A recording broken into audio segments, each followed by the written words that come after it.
Olá, seja muito bem-vindo, bem-vinda aqui ao nosso canal, que é um canal onde discutimos a gestão condominial, ferramentas, não é? Inteligência emocional, comunicação não violenta, ferramentas de gestão, não é?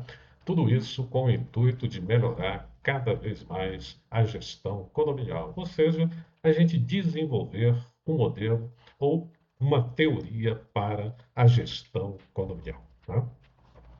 Então, lembrando aqui alguns avisos importantes, né? Que se você ainda não se inscreveu no nosso canal, se inscreva, né? Dê a sua curtida, né? Para que esse canal possa crescer, né? E que mais pessoas também possam ter acesso ao conteúdo deste canal, ok? E também lembrando a você que nós preparamos, né, também um guia de estudo, que é um complemento desta aula para que você possa aprimorar e revisar os conhecimentos aqui discutidos, para que você possa aplicar e elevar o nível da sua gestão. Também um e-book que preparamos, né, com conteúdo das aulas que são apresentadas, para que você possa, né, ter mais informações e poder aplicar com mais segurança na sua gestão. Lembrando também, né, que eu sou autor, né, de 3 livros, né, para o mercado condominial. O primeiro é Condomínio em Perspectiva, né, multidisciplinar, em que eu abordo o condomínio na ótica de várias ciências, né? E o segundo, Excelência na Gestão Condominial, onde procuro aplicar na gestão condominial as ferramentas de gestão, tradicionalmente conhecidas. E o terceiro livro, que é O Fator Humano no Condomínio, onde destaco a importância do ser humano, não é, das relações e do convívio para uma melhor gestão. O link para você comprar o seu exemplar também está na descrição deste vídeo, tá?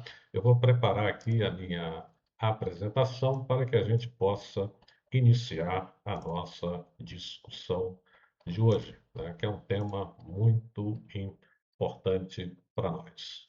Bom, então vamos começar aqui com as 7 práticas, né, para prevenir, né, fortalecer a convivência no condomínio. Então, isso aqui vai ser extremamente importante, né? A compreensão dessas 7 práticas que você poderá, né, utilizar no dia a dia. E para isso, nós vamos fazer uma correlação com a manutenção corretiva e preventiva dos condomínios. Então, assim como os equipamentos, a convivência precisa de manutenção preventiva.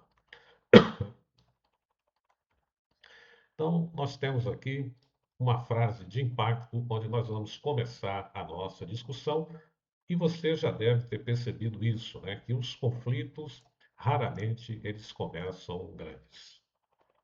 Os conflitos, eles geralmente começam com uma reclamação que não recebeu resposta. Olha que coisa interessante isso aqui, né? Você deixou de dar um feedback a uma reclamação. Outro ponto é com uma conversa adiada, com uma regra comunicada de forma agressiva, tá?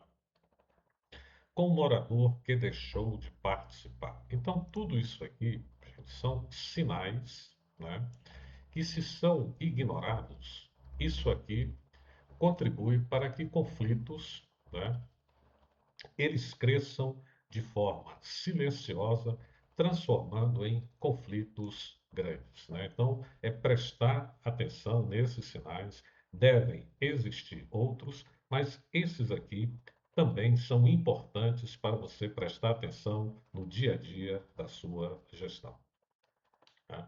Um outro ponto importante aqui para nós é que a prevenção ela reduz desgaste e amplia governabilidade, né? Ou seja, a manutenção corretiva é quando o conflito já chegou à Assembleia, ao jurídico, às redes sociais ou aos grupos de mensagens. Então percebam que aqui o problema já aconteceu e você vai correr atrás para resolver este problema, né? Na manutenção preventiva, aqui, é a qualidade da comunicação a escuta organizada, clareza de procedimentos e espaços seguros para o diálogo. Então, todo este conjunto aqui, né, é que contribui para a sua manutenção preventiva da convivência. Então, isto aqui, ela é importante, não é? Este cenário que estamos colocando. Tá? E também o nosso roteiro aqui, ele vai se dar, né, nessas 7 práticas que a gente vai discutir ao longo aqui desta aula. O primeiro são os rituais comunitários. O segundo, protocolo de resposta. Terceiro, conversa antes da notificação. Isso aqui, prestem muita atenção nesta prática. Atenção ao isolamento, né? A prática 5 vai ser a equipe preparada. Isso aqui é outro tema importante. No sexto, a escuta antes da pauta polêmica, né? E o sétimo é o fluxo interno da mediação. Então, são temas importantes que nós vamos tratar aqui. Então, nós vamos começar com a prática um, que é a criação de rituais comunitários. Ou seja, estabeleça ao menos um ritual comunitário fixo no calendário. Esse ritual comunitário pode ser um café da manhã com o síndico, com os moradores, né, com a sua participação. Pode ser, por exemplo, um clube de livro, né, para você discutir literatura. Não é? Pode estar relacionado a eventos de confraternização, como um churrasco, por exemplo. Então, tudo isso é importante para este ritual comunitário. É criar oportunidades para encontro fora das reclamações, né? Quer dizer, você pode estabelecer um horário em que você vai estar disponível tal dia para conversar com os condôminos, né, de uma forma informal, né? Outro ponto importante aqui é você planejar, comunicar e proteger o ritual como atividade relevante da gestão. Não coloque isso como eventos esporádicos, mas incorpore dentro do seu plano de gestão. Isso faz toda a diferença. Convivência não pode existir apenas no conflito. Não espere o conflito acontecer para você falar de convivência, né, de melhorar, de melhor convívio. Não. Trabalhe isso nesses rituais comunitários que a gente acabou de colocar. Isso é importante e procurem praticar. A prática número 2: implantar um protocolo de resposta. Toda manifestação, ela deve ser registrada, classificada e respondida dentro de prazo definido. Tá? Isso aqui é importante, o registro, a classificação e a resposta num prazo definido. O morador precisa saber que foi ouvido, ele precisa sentir isso e que sua demanda entrou no fluxo de tratamento. Né? O protocolo substitui improvisação por previsibilidade. Quer dizer, então, quando você implanta isso aqui, você está fazendo uma prevenção para que o conflito não cresça, né, de forma silenciosa, como a gente viu anteriormente. Então, aqui a gente pode resumir esse protocolo em receber, registrar, né, você recebe, registra, analisa e só então responde de uma forma consistente. Prática 3: conversa antes da notificação. Para infrações leves e primeiras ocorrências, a intervenção pode ser proporcional, quer dizer, não precisa ser rigorosa demais, dado o fato. A conversa que você vai ter aqui, ela te permite explicar qual é o impacto desse comportamento, mesmo sendo leve. Ouvir a versão do morador, não é, com relação ao ocorrido, e você pode indicar qual é o comportamento esperado dentro desse contexto ou desta situação. A firmeza permanece sem ser confundida com hostilidade. Então, a firmeza é fundamental. E isto aqui é importante porque a regra ela precisa ser preservada E os vínculos também. Quer dizer, o fato de você preservar uma regra não significa que você vai quebrar o vínculo das relações humanas, e nem tampouco a boa relação do síndico com o condômino. Quer dizer, a gente tem que aprender a separar essas coisas. Ser firme, aplicar a regra, mas sem destruir ou prejudicar o vínculo das relações. Prática 4. Atenção ao isolamento. Observar moradores que podem enfrentar maior isolamento social. Principalmente quando a gente tem pessoas mais idosas, elas têm esse problema de isolamento social. Nessa situação, o nosso papel da gestão não é invadir a vida privada das pessoas e nem realizar diagnósticos pessoais.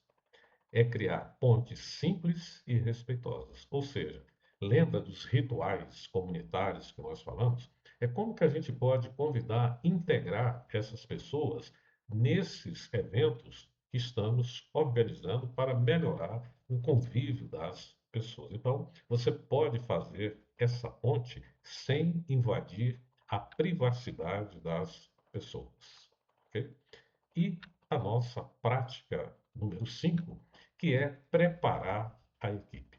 Observe que quando a gente tem aqui, olha, os porteiros, os zeladores e profissionais da limpeza conhecem bem a rotina do condomínio.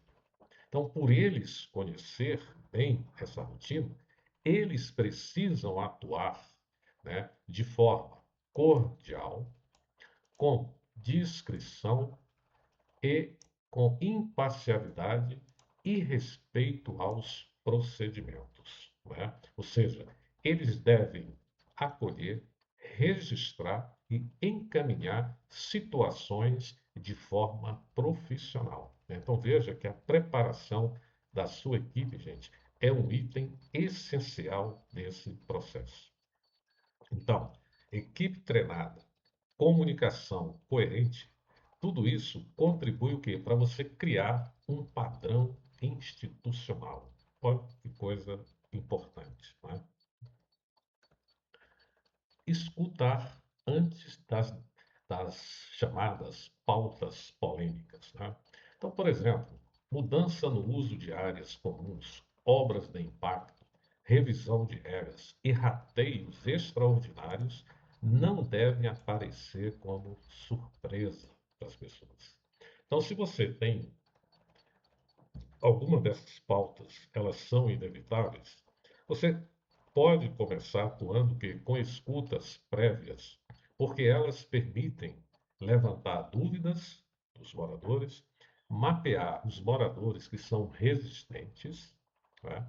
E você poder melhorar as explicações com relação às necessidades de uma dessas pautas. A decisão, ela passa a ser o desfecho de um processo de comunicação. Então, quando você faz todo esse mapeamento, escuta e explica, não é? A decisão que vai ser tomada, por exemplo, na Assembleia, ela passa a ser apenas a consequência de um processo de comunicação muito bem feito. Se você faz isso, a Assembleia, ela deixa de ser uma emboscada e as decisões ali tomadas necessitarão ou precisarão quê? De contextos, de explicação que você já fez previamente. Prática 7 é criar fluxo interno de mediação. Então a gente aqui, ó, prevê registro, escuta separada das partes, verificação dos fatos, interesses envolvidos e acordo possível. O síndico não deve transformar-se em juiz da vida pessoal dos moradores. Mediação exige método, imparcialidade e limites claros. Então veja que o seu trabalho como mediador, no caso de conflitos, ele vai consistir essencialmente na identificação dos interesses das partes envolvidas e que esses interesses sejam compreendidos pelos envolvidos. Quando isso fica claro, a mediação ela flui com mais segurança e objetivos claros, tá? Então, isso a gente tem essas etapas, que é escutar, compreender, organizar e encaminhar, tá certo? Então, isso aqui são itens essenciais do nosso trabalho. Então, a gente fazer aqui um fechamento da manutenção preventiva dos vínculos, o que que a gente viu aqui? Nós vimos ações pequenas, regulares e coerentes, elas fortalecem o que? A confiança, né? Reduzem o sentimento de invisibilidade, aumentam a capacidade institucional de enfrentar situações difíceis. Portanto, prevenir não significa evitar todo o conflito. Significa impedir que a negligência transforme pequenos atritos em grandes crises. Portanto, espero que este conteúdo possa ser importante para a sua atividade profissional, não é? Reveja esse vídeo sempre que for necessário, discuta com outros síndicos e síndicas, compartilhe este conteúdo.